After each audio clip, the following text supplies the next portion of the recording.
Los domingos pasados estuvimos viendo, y quiero hacer una pequeña introducción para poder continuar, de 1 Corintios 3.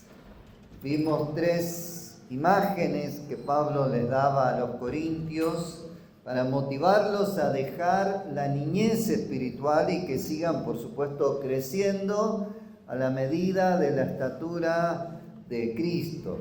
Las 2 primeras imágenes, no sé si se acuerdan, una era la plantita, una planta que tiene que estar creciendo, un edificio. La segunda imagen, eso era para que los que eran más niños espirituales en la iglesia pudieran entender que hay que seguir creciendo. Y después les habló un poco más claro, más directo a los que ya estaban más maduros, de que ellos eran templo del Espíritu Santo. Y por supuesto que el templo del Espíritu, templo de Dios, aclaramos ese punto, es santo y siempre debe ser santo. Eso dice en el versículo 16 de 1 Corintios 3. Dice: ¿no saben ustedes que son templos de Dios y que el Espíritu de Dios habita en ustedes? Si alguno destruye el templo de Dios, Dios lo destruirá a él, porque el templo de Dios es santo. El templo de Dios es santo, y en eso nos vamos a focalizar en esta noche, poder entender un poquito más qué significa un templo y qué significa ser santo, ¿no?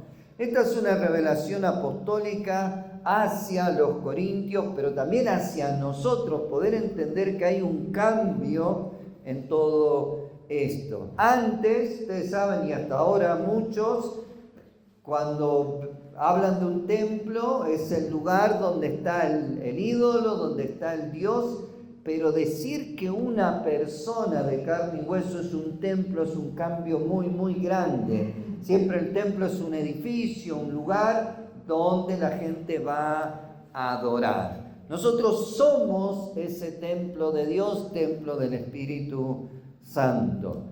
Por eso es que Pablo tiene que hablarles claramente. Y se acuerdan que yo les había comentado que todavía no estaba escrito el Evangelio de Juan. Ellos no lo tenían para poder leer que es el Espíritu Santo. Somos templo del Espíritu Santo, el que habita en nosotros. Si alguno después lo quiere buscar, Juan 14, 25 al 26. Dice: les he dicho estas cosas mientras estoy con ustedes, hablando Jesús, pero el Espíritu Santo, a quien el Padre enviará en mi nombre, los consolará y les enseñará todas las cosas y les recordará todo lo que yo les he dicho. Por eso decimos claramente que somos templo del Espíritu Santo. Y entender esa frase, templo del Espíritu Santo, tendríamos que entender primero el diseño de un templo, el diseño del tabernáculo que Dios mandó a Moisés hacerlo en el desierto, entender sus partes, entender los elementos y las funciones que tenían, porque estamos hablando de dónde habita el Señor, y entender el templo, el tabernáculo, sus funciones, sus lugares, para poder entender lo que somos en este tiempo por la gracia de Dios.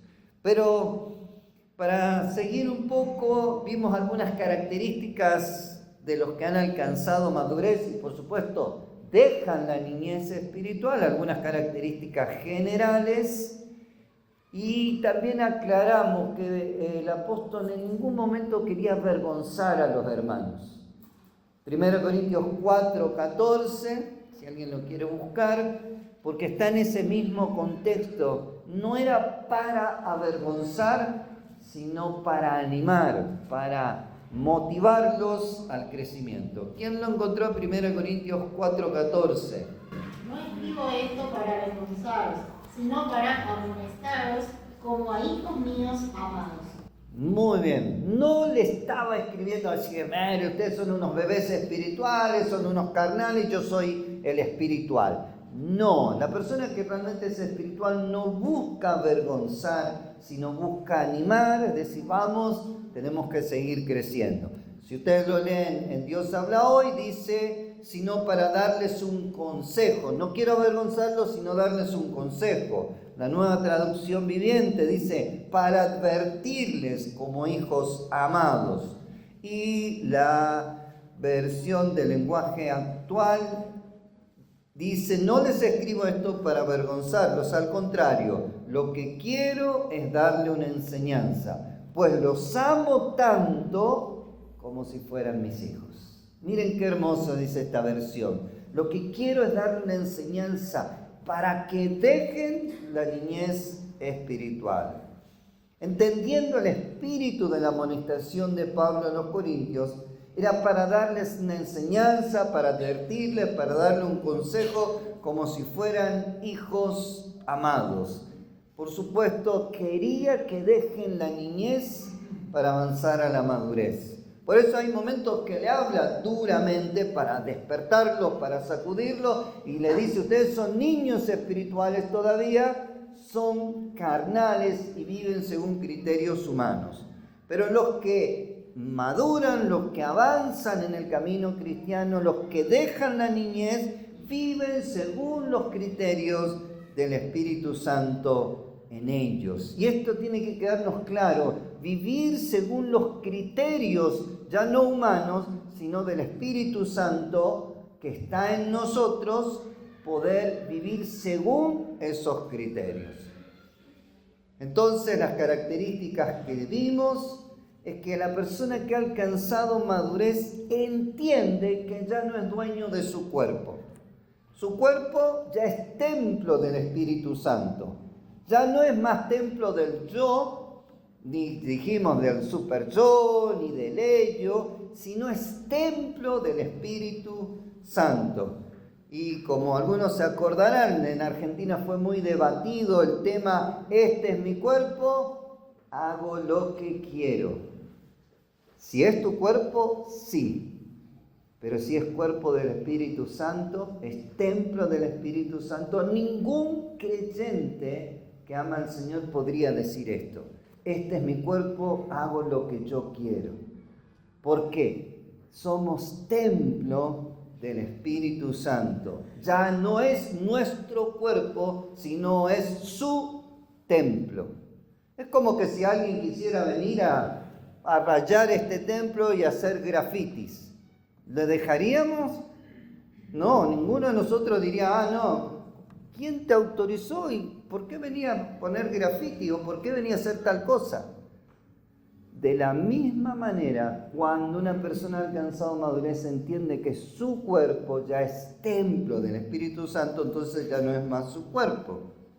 La otra característica que vimos y que profundizamos es que esa persona ya entiende que no es más dueño de su voluntad. Cuando nos entregamos a Cristo, le entregamos la vida y, por supuesto, dentro de la vida está la voluntad. Segundo punto, vemos el ejemplo de Cristo, que Él no buscaba hacer su voluntad, sino la del Padre. Padre, que sea hecha tu voluntad. Si es posible, pasa de mí esta copa, pero no mi voluntad. Tu voluntad sea hecha por sobre todo. Y también vimos los apóstoles que ellos buscaban hacer la voluntad de Dios por sobre todas las cosas, y ese pasaje tan conocido, ya no vivo yo, sino que Cristo vive en mí. Estas son características de los que han alcanzado madurez y han dejado la niñez espiritual. Y también les di una pequeña aclaración de que algunos se confunden, les cuesta diferenciar si han dejado la niñez o no, porque tienen la idea de que los dones y el servicio de los dones garantiza madurez espiritual. Y Pablo en 1 Corintios dice, no. Ustedes tienen todos los dones, tienen la gracia del Señor, eso es 1 Corintios 1, pero no han dejado la niñez espiritual. ¿Por qué? Porque un don es un regalo, don de Dios, regalo de Dios. Así como la salvación, por gracia somos salvos, los dones son regalos. Es como cuando un niño cumple años y le traen un regalo. ¿Qué hizo ese niño? Nada, simplemente recibió el regalo. Los dones son herramientas de Dios para el mejor servicio. Por eso el don no es garantía, ni el servicio del don garantía de madurez. Pablo, muy claro, ustedes después lean 1 Corintios capítulo 1, 2 y 3, y están en el 4 y van a poder entender mejor esto. El ser enriquecido con los dones no es garantía, no los eximía de ser niños espirituales, de ser carnales. Por eso, para que se entienda muy claro, el ejercicio de los dones, que está bien y que hay que hacerlo, pero no nos hace automáticamente personas espirituales. ¿Lo decimos juntos? El ejercicio de los dones no nos hace automáticamente personas espirituales y maduras. Como les aclaré la vez pasada y no voy a volver a repetir, hasta los inconversos pueden hacer lo que nosotros hacemos en las iglesias. Cualquiera puede hacer lo que hacemos en las iglesias. Lo que no pueden hacer es que una persona sea templo del Espíritu Santo, que una persona sea creyente y reciba a Jesús. Eso no. Pero todo el resto sí, cantar, predicar, enseñar, compartir, lo que sea, todo lo demás se puede hacer. Pero no puede hacer que una persona se transforme en un templo del Espíritu Santo. Y hoy vamos a ver otra característica de aquellos que han alcanzado madurez. La base bíblica estaría en Hechos 4, 18 al 20 y 5, 25 al 27 al 29. Lo van a leer en Reina Valera contemporánea para que se entienda un poquito más. Hechos 4, 18 al 20. ¿Quieren leerlo? Ponete bien. Entonces los llamaron y les advirtieron que no debían volver a hablar ni enseñar acerca del nombre de Jesús. Pero Pedro y Juan respondieron: juzguen ustedes. ¿Es justo delante de Dios obedecerlos a ustedes antes que a Él? Porque nosotros no podemos dejar de hablar acerca de lo que hemos visto y oído. ¿Y otro? Sí. Cuando los llevaron y los presentaron ante el concilio, el sumo sacerdote les dijo: ¿acaso no les dimos órdenes estrictas de no enseñar en ese nombre? Ahora han llenado a Jerusalén de su doctrina y quieren culparnos de la muerte de ese hombre. Pedro y los apóstoles respondieron: es necesario obedecer a Dios antes que a los hombres. Le pedí que lean el contexto, pero lo principal es: juzguen ustedes. Es justo delante de Dios obedecerlos a ustedes antes que a Él. Porque nosotros no podemos dejar de hablar o de decir lo que hemos visto y oído. Y en el otro pasaje es necesario obedecer a Dios antes que a los hombres. Todos los que conocen el contexto, Pedro y los demás apóstoles estaban cumpliendo la misión de Jesús de ir a predicar el evangelio a toda criatura. Pero los líderes religiosos que estaban en Jerusalén le estaban prohibiendo: no prediquen más, no hablen más de Jesús. Entonces ellos dicen estas frases tan conocidas: juzguen ustedes, vean ustedes a quién tenemos que obedecer. Es necesario obedecer a Dios antes que a los hombres. Hago una aclaración. Es más que sabido que Dios no avala la desobediencia ni la rebeldía a las autoridades, salvo como en este caso, donde le pedían desobedecer una orden clara y directa de Jesús. Las autoridades religiosas, las más altas autoridades religiosas de Jerusalén, le estaban diciendo a los apóstoles: no prediquen y no enseñen más en el nombre de Jesús. Pero Jesús les había dicho antes: vayan por todo el mundo y prediquen el evangelio a toda criatura. Entonces esa es la única excepción. Lo mismo nos pasa a nosotros en este tiempo. Deberíamos continuamente predicar. A mí me encanta que haya un ministerio de evangelismo, pero yo anhelo y más me gusta cuando una iglesia no tiene un ministerio de evangelismo, entendiendo que todos van a predicar. ¿Se entiende? Cuando todos van a predicar, no hace falta un ministerio. Cuando hace falta un ministerio es porque todavía toda la iglesia no sale a predicar. En Hechos, ustedes pueden leer todo Hechos, no había ministerio de evangelismo. Pero la iglesia salía, donde iba, predicaba. Corrían de un lado para acá, para allá, se iban predicando. Cuando una iglesia entiende eso, no hace falta el ministerio de evangelismo. Mientras tanto, sí necesitamos el ministerio de evangelismo. Es necesario obedecer a Dios antes que a los hombres. Ellos entendieron que tenían que obedecer, que complacer a Jesús predicando antes que a las personas. Para decirlo bien claro, un discípulo que ha dejado la niñez espiritual vive para complacer y obedecer a Dios. Vive para complacer y obedecer a Dios. Les muestro otro ejemplo. Gálatas 1:10. Si alguien lo encuentra, que lo lea fuerte.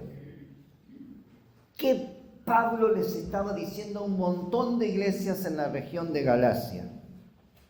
¿A quién quería él complacer? Gálatas 1:10. Pues, ¿busco ahora el favor de los hombres o el de Dios? Trato de agradar a los hombres. Pues si todavía agradara a los hombres, no sería siervo de ti. Tremendo. Si todavía trato de agradar a las personas, no puedo ser siervo de Dios.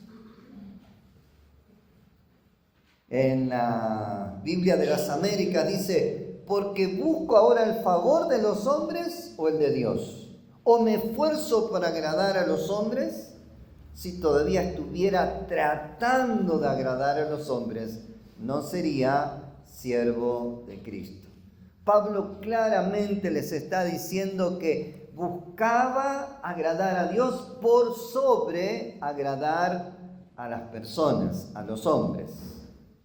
Ahora Pablo les está hablando a los Gálatas. Galacia era una región donde había muchas iglesias. Es lo que hoy sería Turquía. En la región de Galacia, en lo que hoy sería Turquía, donde había varias iglesias que Pablo en sus viajes misioneros había plantado. O sea, le decía, miren, yo no busco agradarlos a ustedes. Por más que sean creyentes, y son creyentes de origen no judío, porque los gálatas eran de origen celta, son creyentes gentiles, no busco agradarles. Pero si después ustedes siguen leyendo Gálatas 2, Pablo también está haciendo una referencia cuando él estuvo en Jerusalén, en el concilio ahí en Jerusalén de Hechos 15, y él también le dice, no busco ni agradar a los creyentes judíos. Entonces Pablo lo que les estaba diciendo es, miren, yo no busco agradar a gentiles, creyentes gentiles o creyentes judíos, a nadie, solamente estoy buscando agradar a Dios.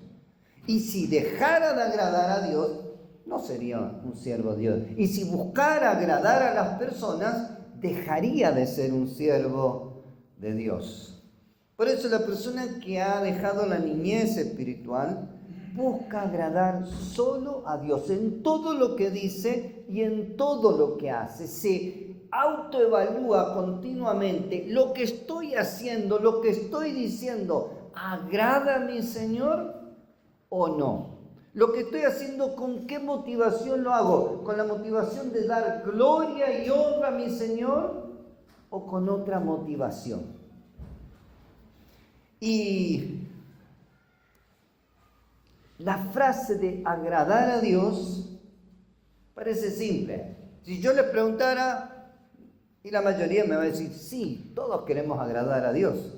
Y amén. Y es cierto, pero solo buscar agradar a Dios y no a las personas no es fácil. Al contrario, es bastante difícil. Vimos recién lo que leímos de Hechos, Pedro y Juan, en esa ocasión para agradar al Señor y seguir predicando, tuvieron que recibir amenazas, azotes, maltratos, bajo presión. Ahí se nota quién realmente quiere agradar a Dios.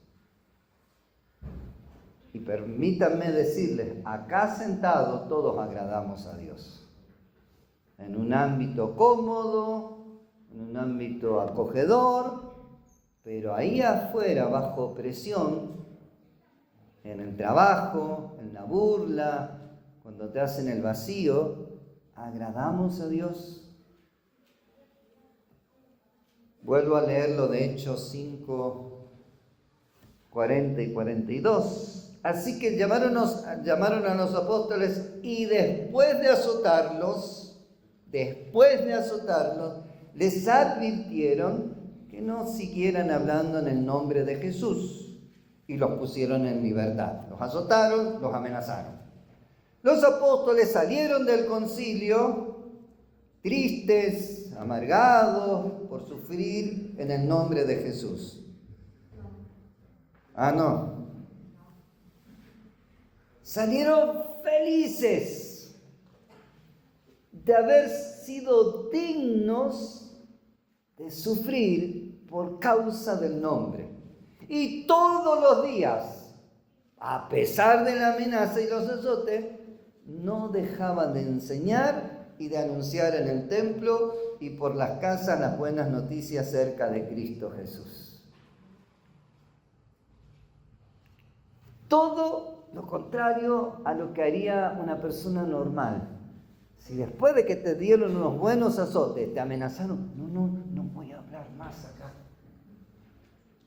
Todos los días seguían predicando, enseñando, compartiendo. Y yo me imagino que lo estarían viendo los que los azotaron y los demás, porque era una ciudad pequeña.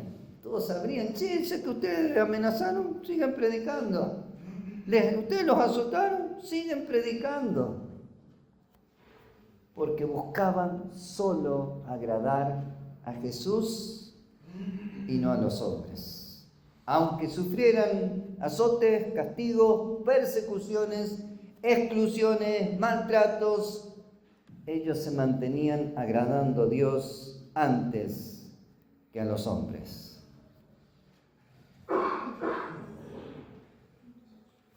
Quiero aclarar un puntito también, porque algunos con esta idea de agradar a Dios antes que a los hombres tienden a desobedecer a las autoridades puestas por el Señor. La única manera permitida para la desobediencia y rebeldía es como en este caso, si se recibe una orden contraria a la ya dicha por el Señor. Dicho de otra manera, el agradar a Dios antes que a los hombres no es una licencia para la desobediencia o la rebeldía. Yo solo agrado a Dios. No. Estamos hablando específicamente de una orden clara, directa de Jesús de ir a predicar el Evangelio. Mientras hay personas que lo toman para desobedecer a todo. No. Si no hay una orden contraria, no, porque Dios ha puesto las autoridades, toda autoridad puesta y delegada por el Señor. Porque una persona que va a agradar a Dios, que agrada a Dios, es una persona que antes aprendió la obediencia a las palabras del Señor. Es una persona que aprendió la sujeción a las autoridades puestas por Dios. Por ejemplo, un hijo que vive bajo el techo de sus padres tiene que obedecer a sus padres. Si quiere dejar de obedecer a sus padres, tiene que irse a vivir a otro lado. Así de simple. ¿Por qué? Porque la Biblia dice que son autoridad en la casa. Pero si quiere decir, yo papá, Federico y Daniela un día me dicen, no quiero obedecerte más. Bueno, la puertita, para allá, hace tu casa, viví vos solo, mantenete vos solo y viví como vos quieras, pero igual voy a seguir dándole el consejo que tenga que darle. Pero las autoridades delegadas por Dios hay que obedecerlas. Por eso aclaro nomás eso. El poder agradar a Dios antes que a los hombres es una señal de madurez. Pero hay una condición que primero tiene que darse para que lleguemos a eso. Hay que desatarse y vencer el miedo justamente a los hombres o a las mujeres. Si no, no se puede, porque el miedo al hombre, y el miedo en general, hace que no obedezcamos a Dios. Y les voy a mostrar bíblicamente. Proverbios 29-25 dice, en Reina Valera 60, el temor al hombre pondrá lazo. El temor al hombre pondrá lazo. Mas el que confía en Jehová será exaltado. En la Reina Valera contemporánea dice, el miedo a los hombres es una trampa, pero el que confía en el Señor será exaltado. Y lenguaje actual dice, si tienes miedo de la gente, tú mismo te tiendes una trampa. Pero si confías en Dios, estarás fuera de peligro. O sea que el temor a las personas es como una trampa, un lazo, que nos lleva a que aunque queremos obedecer y agradar siempre a Dios, ese temor lleva a la persona a desobedecer a Dios y buscar el favor de los hombres. Por eso Jesús, en Lucas 12, 4 y 5, nos habla muy claro a quién debemos tener temor. Lucas 12, 4 y 5 les leo en Reina Valera contemporánea. Y yo les digo, amigos míos, no teman a los que matan el cuerpo y después de esto nada más pueden hacer. 5. Yo les digo, voy a enseñar a quién deben temer. Teman a aquel que puede, después de quitar la vida, tiene el poder de arrojarlos en el infierno. Sí, a él ténganle miedo. No a las personas. Porque a lo sumo nos pueden quitar la vida. Pero tenemos que tener temor de aquel que no solo nos puede quitar la vida, sino que puede mandarnos al infierno. Jesús lo está diciendo. Y vamos a ver otros ejemplos de reyes ungidos por Dios y que servían a Dios. Jeremías 38, 19. Si alguien lo quiere buscar, mientras otro busque, Primera de Samuel 15, 24. Jeremías 38, 19 habla el rey Sedequías. Y dijo el rey Sedequías, tengo temor de los judíos que se han pasado a los caldeos, no sea que me entreguen en sus manos y me establezcan. Jeremías, para dar el contexto, que usted lo lee, le estaba diciendo, hace esto. Y Sedequías decía, no, porque tengo miedo a los judíos que se pasaron a los caldeos. Vamos a ver otro rey, el rey Saúl. Primera de Samuel 15, 24. Entonces Saúl dijo a Samuel, yo he pecado, pues he quebrantado el mandamiento de Jehová y tus palabras, porque temí al pueblo y consentí a la voz de ellos. Perdona pues ahora mi pecado. Tremendo. Samuel, el rey, le está confesando al profeta, Saúl le está confesando al profeta Samuel que pecó, que quebró el mandamiento de Dios porque tuvo miedo al pueblo y escuchó su voz. Escuchar la voz del pueblo y obedecerles antes que escuchar la voz de Dios y obedecerles. Eso en el antiguo, y uno diría, bueno, pero ¿y en el nuevo? Y cuando arrestaron a Jesús, los discípulos todos valientes dijeron, Jesús, acá te vamos a defender. Dispararon como ratas por tirante. Y Pedro, un poquito más valiente, dijo, no, yo me voy al patio ahí a ver. Y cuando vinieron, ¿vos estabas con él por miedo? No. Vos eras del grupo de ellos y te vestís como ellos y hablas como ellos. No. Te estás confundiendo por miedo a que le pase lo mismo que le estaba pasando a Jesús. Y podría seguir dándole un montón de ejemplos, como el temor bajo opresión, por supuesto, no cualquier temor, sino bajo opresión, hace que una persona deje de honrar y obedecer al Señor. Todos somos valientes en una circunstancia cómoda, pero bajo presión cambiamos. Por eso también hay creyentes que no salen a predicar, por miedo a la gente, por miedo al rechazo, a qué le van a decir, si le van a aceptar, no le van a aceptar.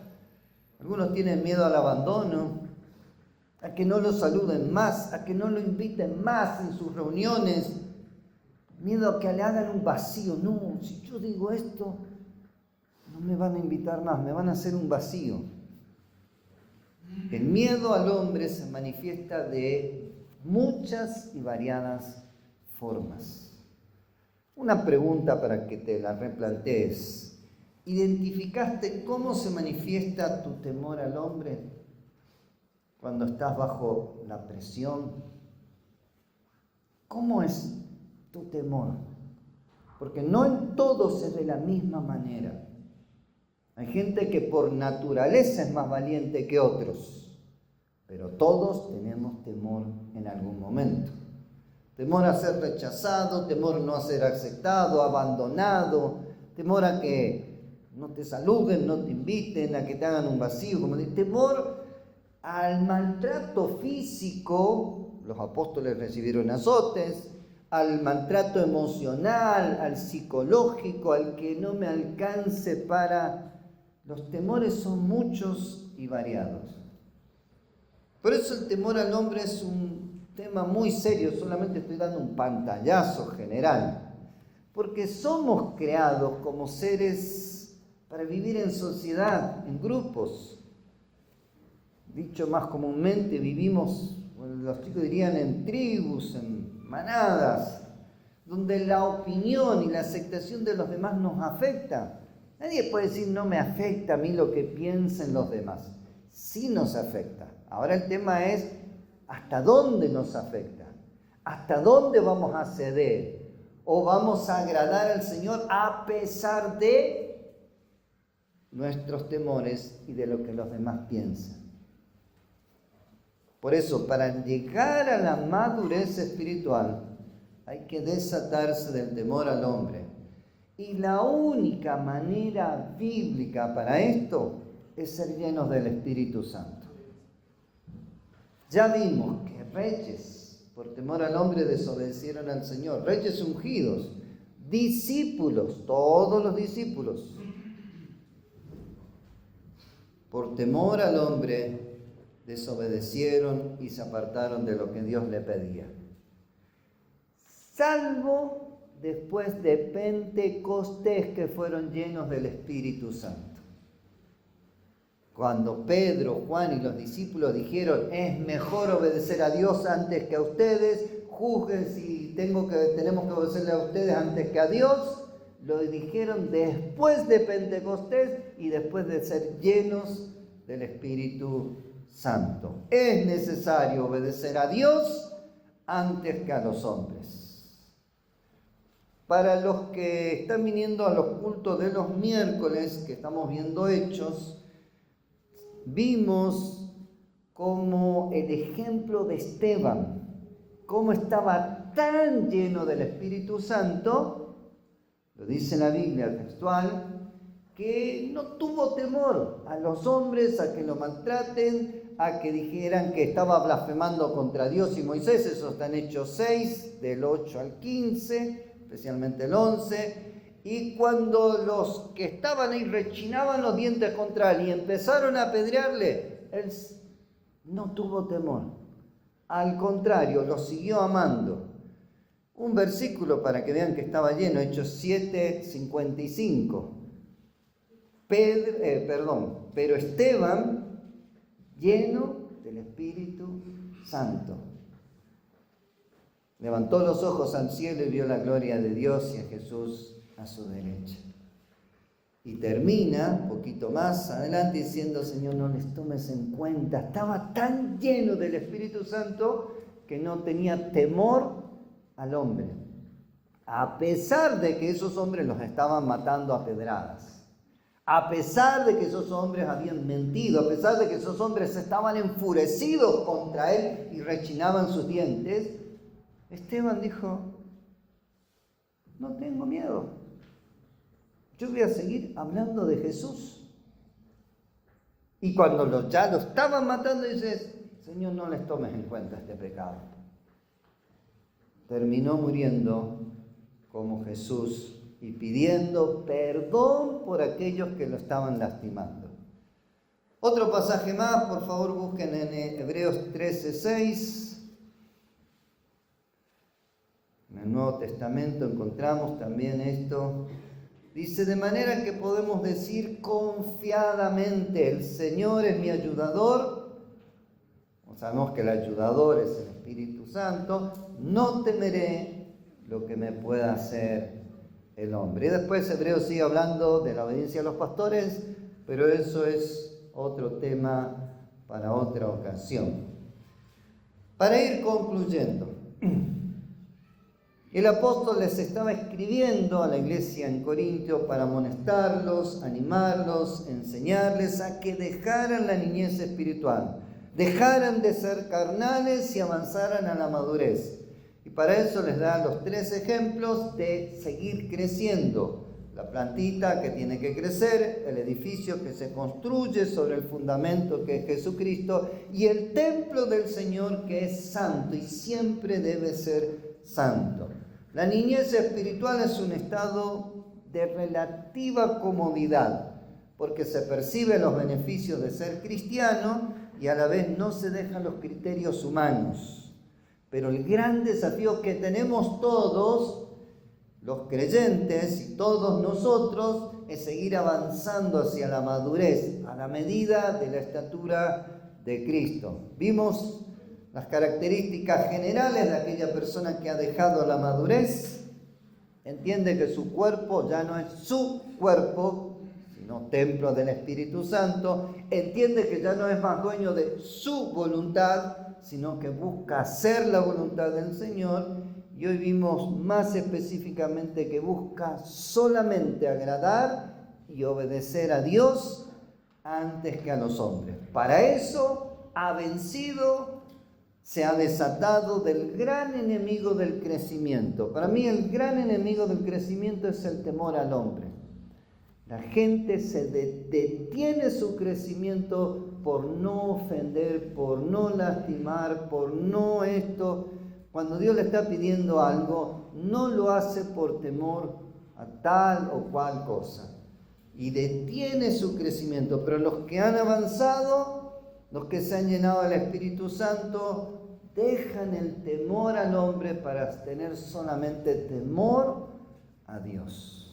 Una persona espiritualmente madura se ha llenado del Espíritu Santo para agradar al Señor antes que a los hombres. Una persona madura se ha llenado del Espíritu Santo para entender y cumplir solo la voluntad de Dios. Y una persona llena del Espíritu Santo entiende claramente que es templo del Espíritu, apartado para vivir solo para Él. Todo esto es para que podamos decir cabalmente, con toda legalidad y con toda autoridad: soy templo del Espíritu Santo. Soy, esa frase significa estas 3 cosas. Soy templo del Espíritu Santo cuando mi cuerpo ya no es mi cuerpo, cuando mi voluntad ya no es mi voluntad y cuando ya no busco agradar a las personas, sino solo a mi Señor. Dios les bendiga.